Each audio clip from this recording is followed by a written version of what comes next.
하나님의 은혜를 사모하여서 주의 전으로 나오신, 그리고 실시간 영상 예배 자리로 나오신 모든 성도님들을 예수님의 이름으로 축복합니다. 주를 사모하는 모든 이들에게 우리 하나님께서 만족을, 한량없는 은혜를 더하여 주시는 줄 믿습니다. 아멘.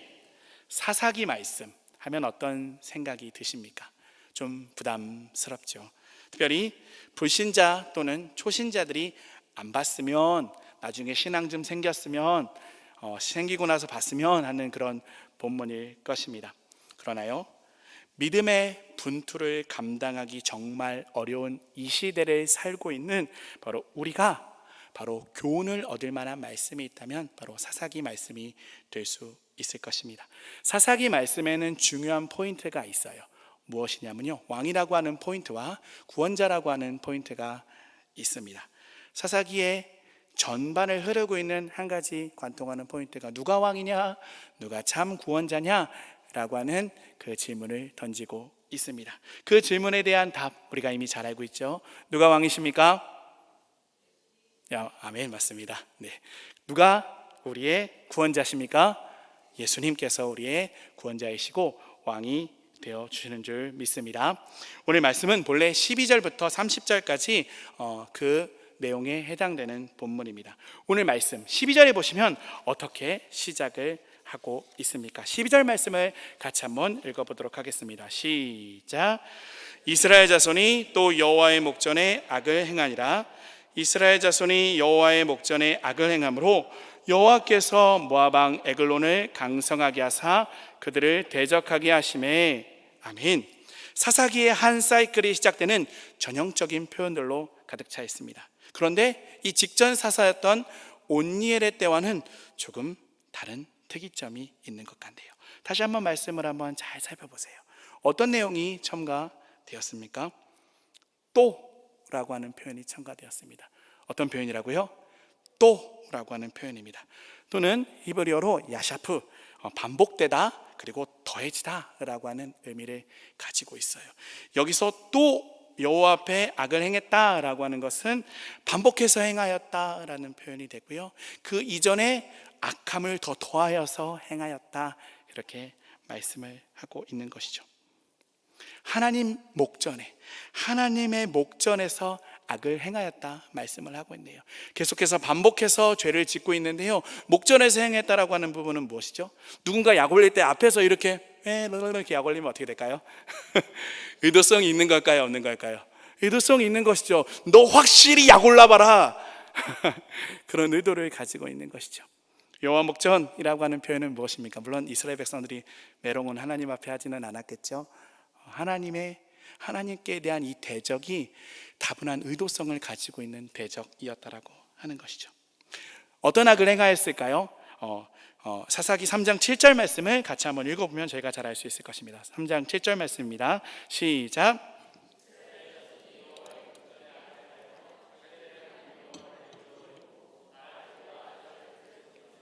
아멘. 악을 행하였는데요, 자기들의 하나님 여호와를 잊어버렸다라고 말씀을 하고 있고요, 바알들과 아세라들을 섬겼다 말씀을 하고 있는 것이죠. 하나님께서 구원자이신데, 하나님께서 왕이신데 그 하나님을 잊고 누구를 왕으로, 누구를 구원자로 모시고 있었다라는 말씀입니까? 바알과 아세라를 그와 같이 하였다 그랬다는 것이죠. 그에 따른 결과가 어떻게 되어질까요? 13절 이하의 말씀을 보시면 모압 왕 에글론이라고 하는 자가 강성하여져서 그가 암몬과 아말렉의 연합군을 모아서 이스라엘을 쳐서 압제하였습니다. 그리고요, 그 압제하는 가운데 한 성읍을 점령하였다라고 말씀을 하고 있네요. 어떤 성읍을 점령하였습니까? 종려나무 성읍을 점령하였다라고 말씀하고 있습니다. 종려나무 성읍은 어디일까요? 신명기 34장 3절 말씀에 종려나무 성읍이 어딘지 말씀을 하고 있네요. 같이 한번 읽어보겠습니다. 시작. 네겝과 종려나무의 성읍 여리고 골짜기 평지를 소알까지 보이시고. 아멘. 종려나무 성읍은 어디입니까? 네, 여리고 성입니다. 여리고 성을 잃었다라고 하는 것이죠.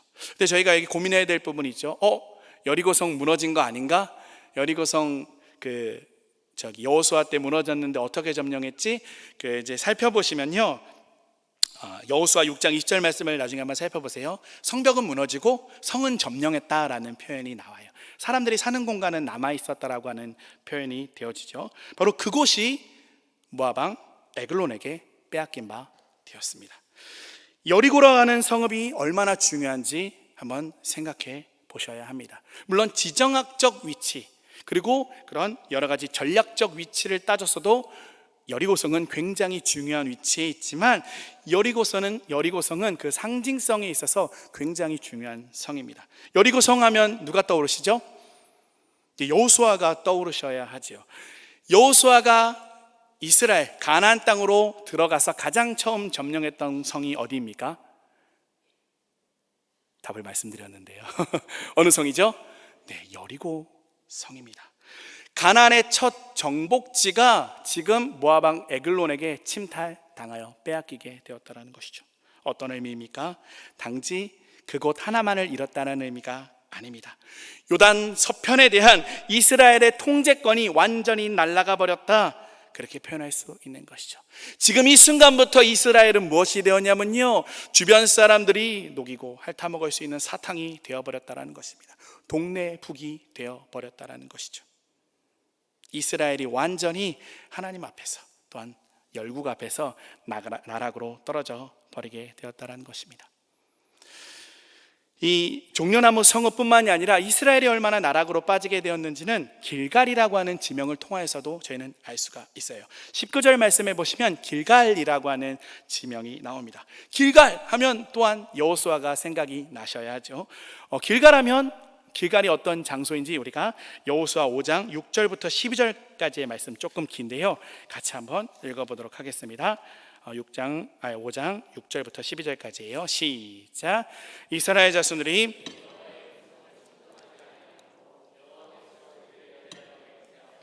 그들의 조상들에게 맹세하여 우리에게 주리라고 하신 땅, 곧 젖과 꿀이 흐르는 땅을 그들이 보지 못하게 하리라 하시매, 애굽에서 나온 족속 곧 군사들이 다 멸절하기까지 40년 동안을 광야에서 헤매었더니 그들의 대를 잇게 하신 이 자손에게 여호수아가 할례를 행하였으니 길에서는 그들에게 할례를 행하지 못하였으므로 할례 없는 자가 되었습니다. 또 그 모든 백성에게 할례 행하기를 마침에 백성이 진중 각 처소에 머물며 낫기를 기다릴 때에 여호와께서 여호수아에게 이르시되 내가 오늘 애굽의 수치를 너희에게서 떠나가게 하였다 하셨으므로 그곳 이름을 오늘까지 길갈이라 하느니라. 또 이스라엘 자손들이 길갈에 진쳤고 그달 14일 저녁에는 여리고 평지에서 유월절을 지켰으며 유월절 이튿날에 그 땅의 소산물을 먹되 그날에 무교병과 볶은 곡식을 먹었더라. 또 그 땅의 소산물을 먹은 다음 날에 만나가 그쳤으니 이스라엘 사람들이 다시는 만나를 얻지 못하였고 그 해에 가나안 땅에 소출을 먹었더라. 아멘. 좀 길었죠?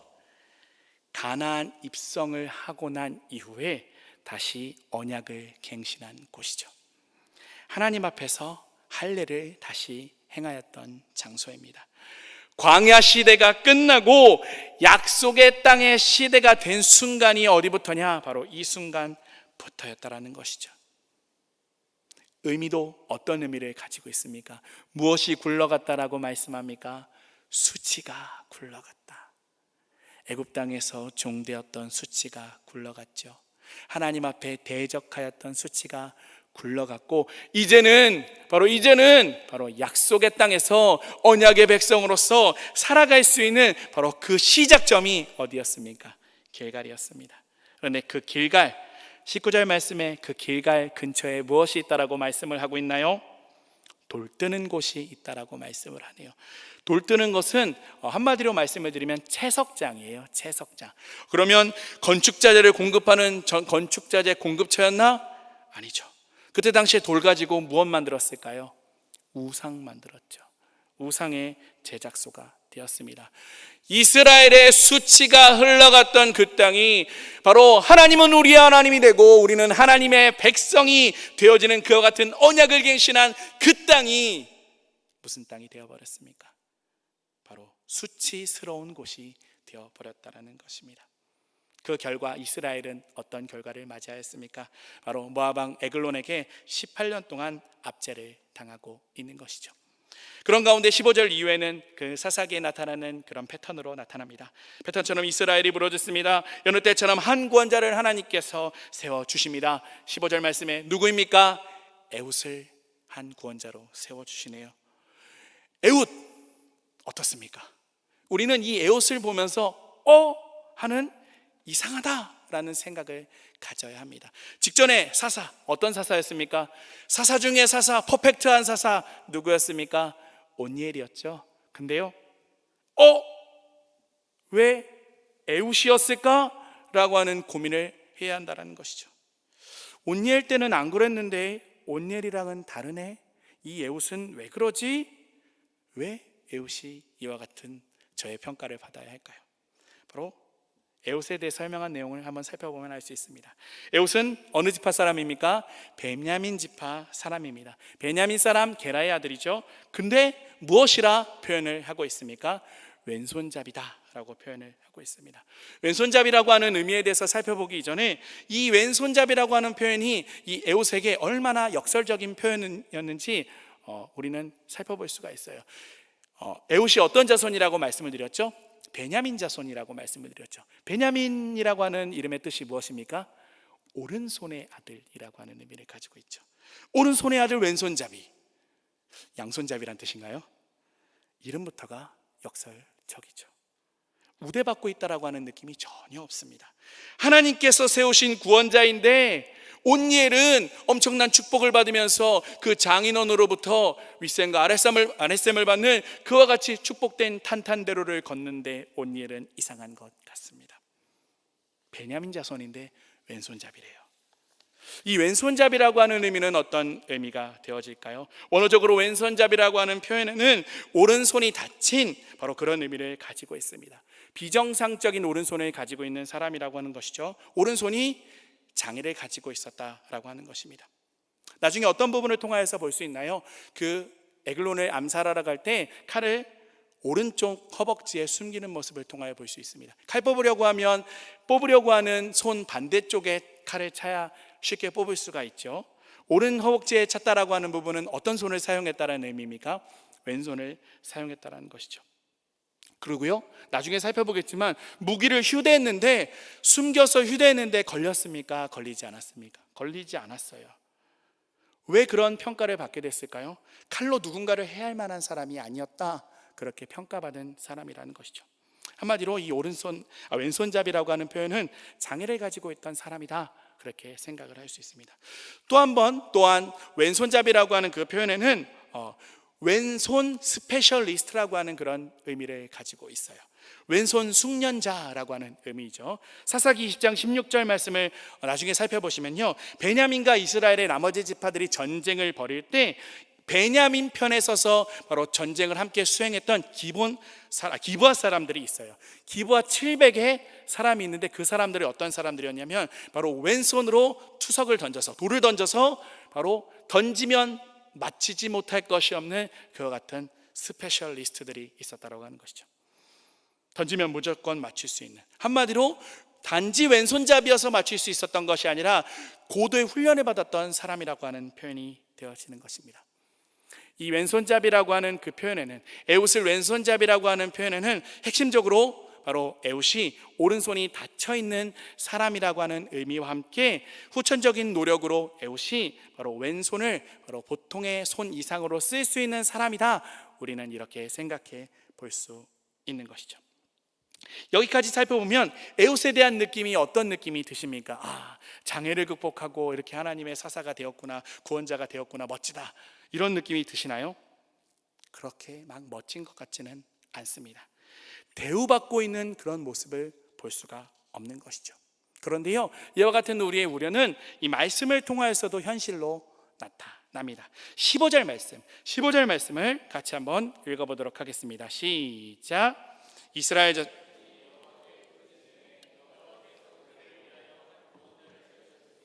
그는 곧 베냐민 사람 게라의 아들 왼손잡이 에훗이라. 이스라엘 자손이 그를 통하여 모압 왕 에글론에게 공물을 바칠 때에. 아멘.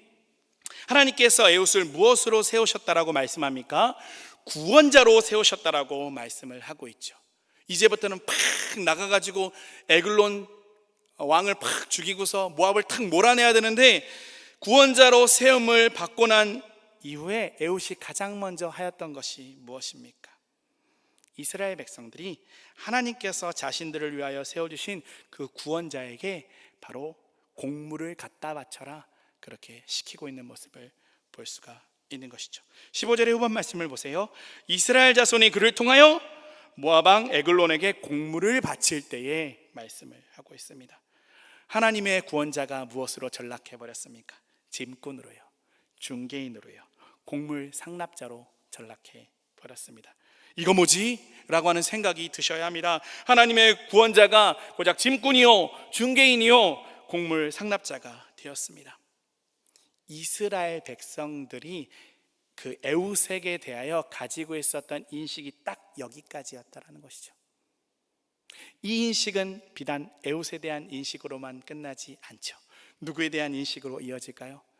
이스라엘 백성들이 하나님을 딱 여기까지 여기고 있었다라고 하는 의미가 되어집니다.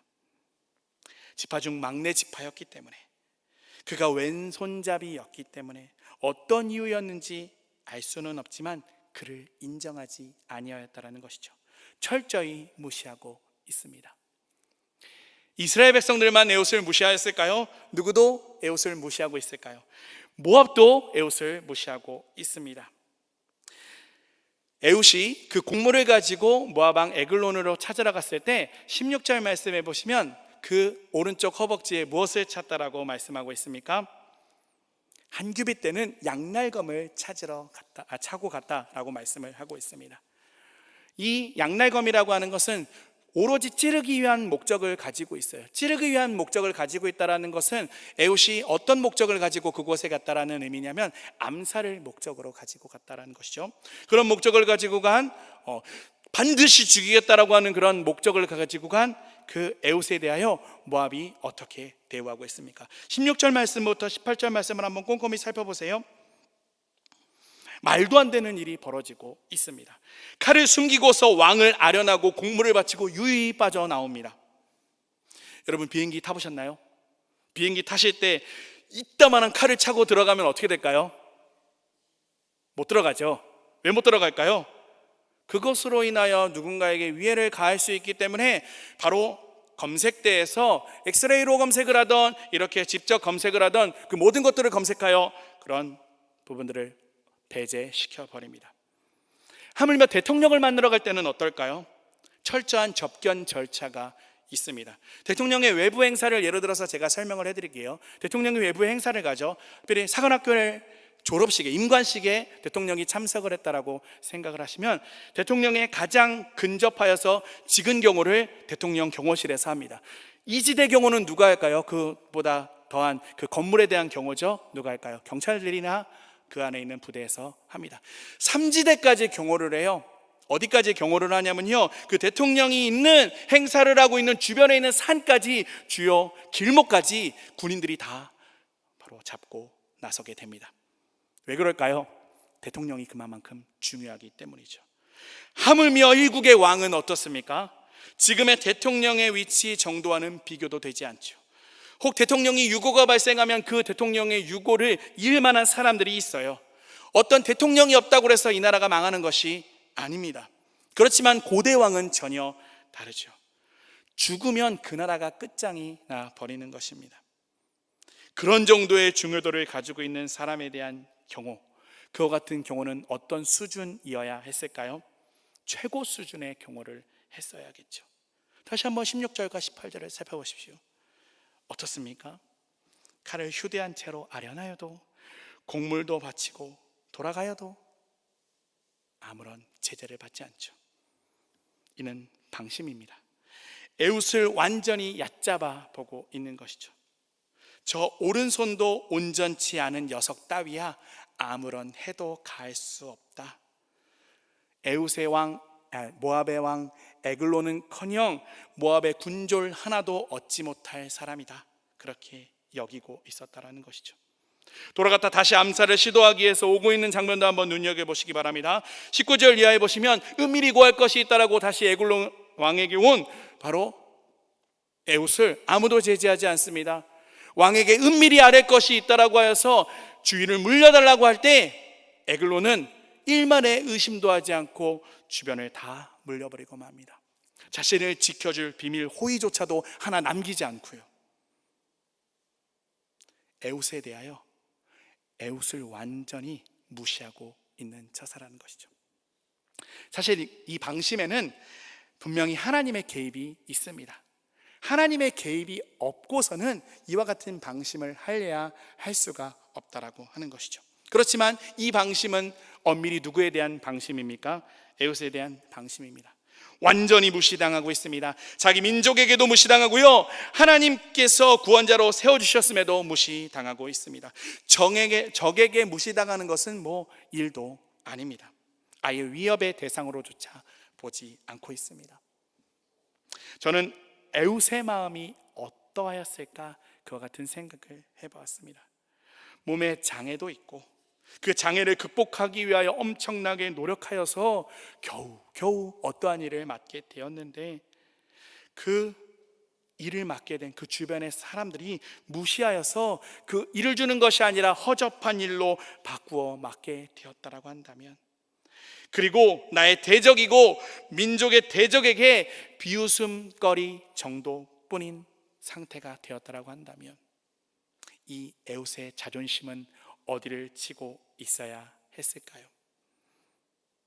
아무것도 하기 싫었을 것입니다. 내가 왜 이런 대우를 받아야 돼? 내가 얼마나 노력했는데, 내가 얼마나 부지런히 노력하고 내가 하나님의 일을 감당하기 위하여, 이와 같은 일들을 감당하기 위하여 노력했는데 니들이 뭐라고 나에게 이런 대우를 해? 아마 이런 생각을 하지는 않았을까요? 여러분이 만약 에웃이라고 한다면 여러분의 자존감은 어느 정도 높이에 있을까요? 바닥에 있겠죠. 그리고 어떤 일이라도 할 수 없었을 것입니다. 여러분에게 어떤 일을 맡긴다라고 한다면 이와 같은 상태에서 여러분 받아들일 수 있으시겠습니까? 그게 보통의 마음일 것입니다. 그런데 에웃은 어떻습니까? 자신이 당하고 있는 대우에 연연하지 않았습니다. 자신의 장애를 한탄하지 않았다라는 것이죠. 기회가 왔을 때, 하나님의 일을 할 수 있을 기회가 왔을 때 주저없이 감당하고 있습니다. 그것이 무시의 현장이라고 했어도, 그것이 자신의 생각과는 조금 다른 모습이라 했어도 에웃은 그리하였다라는 것이죠. 다른 사람이 자신을 무시하며 하찮은 일, 오히려 모욕적인 일을 맡길 때 길길이 화내며 그것을 거절하고 떠났던 것이 아니라 오히려 그것을 기회로 삼고 하나님 앞에 나아가는 바로 한 걸음으로 삼았다라고 하는 것입니다. 적들도 자신을 무시할 때 그것 역시도 기회로 삼아 기어이 하나님의 일을 감당하였다는 것입니다. 결국 에웃은 어떤 일을 벌입니까? 유유히 에글론을 암살하고 그 이후에 이스라엘의 군대 장관이 되어서 바로 모압의 1만 장사요 1만 용사들을 다 무찔러 버립니다. 1만 용사, 1만 장사, 제가 한번 설명을 드린 적이 있지만 이때 당시의 군인들은 징병이 아니라 모병제예요. 그러니까 직업 군인들입니다. 이 용사와 전사라고 하는, 그런 용사와 장사라고 하는 표현은 밥 먹고 맨날 하는 것이 싸울 준비만 하는 사람들이라고 하는 것이죠. 그와 같은 사람들을 어떻게 이깁니까? 바로 오합지졸들로 이겨버리고 맙니다. 그래서 어떻게 되어집니까? 한 번도 맞이해보지 못했던 긴 평화를 이스라엘이 맞이하게 됩니다. 80년의 평화를 맞이했다라고 28절 말씀에 말씀을 하고 있는 것이죠. 물론 이 모든 것들 하나님께서 역사하신 결과인 줄 믿습니다. 에웃이 사용된 것도, 아무런 제재 없이 모압 왕을 암살한 것도 군사적 식견이 있는지 없는지 알 수 없지만 오합지졸들을 가지고 용사들을 무찌른 것, 바로 하나님의 역사심이 되어지는 줄 믿습니다. 하나님께서 에웃을 들어 사용하셨다라고 하는 것이죠. 그런데요, 말씀을 보면서 한번 생각해 볼 필요가 있습니다. 하나님께서 어떤 사람을 사용하십니까? 우리는 주목하여 볼 필요가 있는 것이죠. 하나님께서 사용하시는 사람, 바로 능력 있는 사람, 권세 있는 사람 아닙니다. 바로 자신의 처지와 상황과 상관없이 하나님 앞에 자신을 내어드리는 그와 같은 사람을 사용하시는 줄 믿습니다. 자신의 약점을 약점으로 여기지 아니하고 누가 나를 부르셨는지를 온전히 기억하여서 그 모든 것을 극복하여 내어드리는 그와 같은 자를 하나님께서 사용하시는 줄 믿습니다. 약점이 문제입니까? 약점이 문제가 아닙니다. 남들의 시선이 문제입니까? 때로는 나의 시선이 문제가 되어집니까? 사람들이 날 어떻게 대우하는지 바로 그것에 따라서 내가 무엇을 해야 할지를 결정하지 마시기 바랍니다. 하나님께서 나를 어떻게 여기고 계시는지, 하나님께서 나에 대하여 어떻게 생각하고 계시는지, 그것이 더 중요합니다.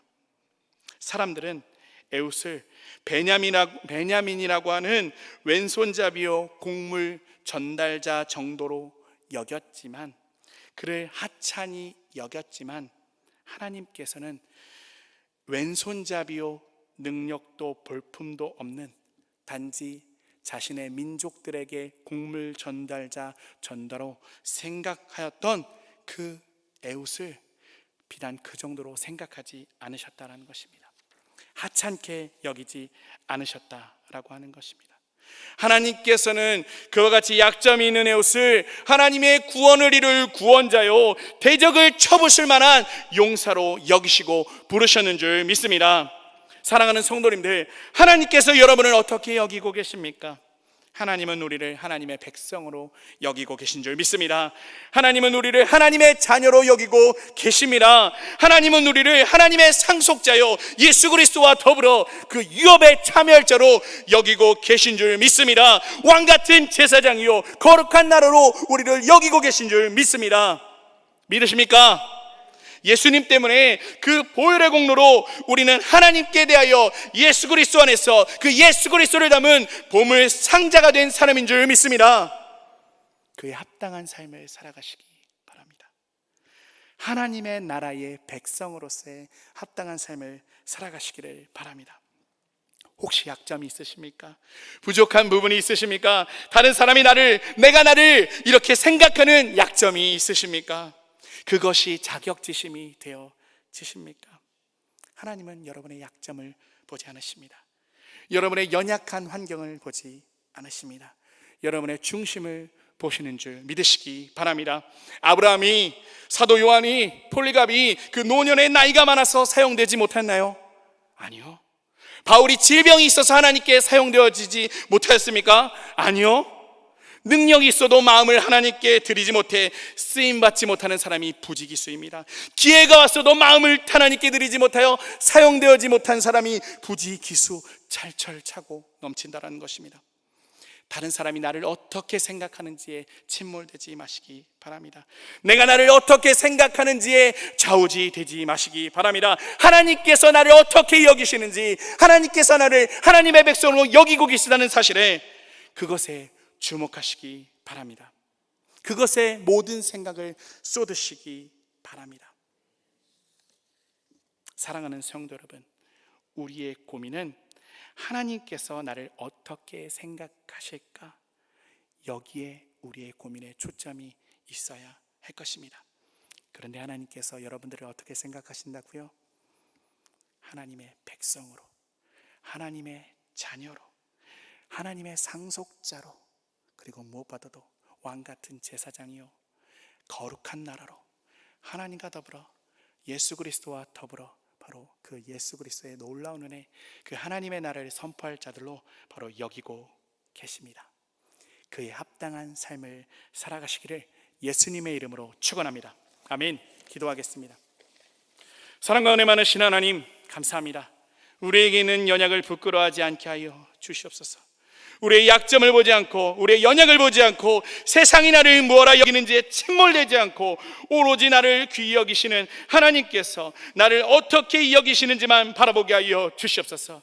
세상이 우리를 향하여 약하다 할 때 우리 안에 계신 예수 그리스도로 인해 우리는 세상이 감히 감당 못하는 사람이 되는 줄 믿사오니, 우리를 하나님의 백성으로, 자녀로, 상속자여 왕같은 제사장 거룩한 나라로 여겨주시는 그 하나님으로 인하여 주를 기뻐하시는 삶을 감당하게 하여 주시옵소서. 침몰되지 아니하게 하여 주시옵소서. 하나님의 나라 백성으로서의 합당한 삶을 감당하게 하여 주시옵소서. 감사드리며 사랑이 많으신 예수님의 이름으로 기도드립니다.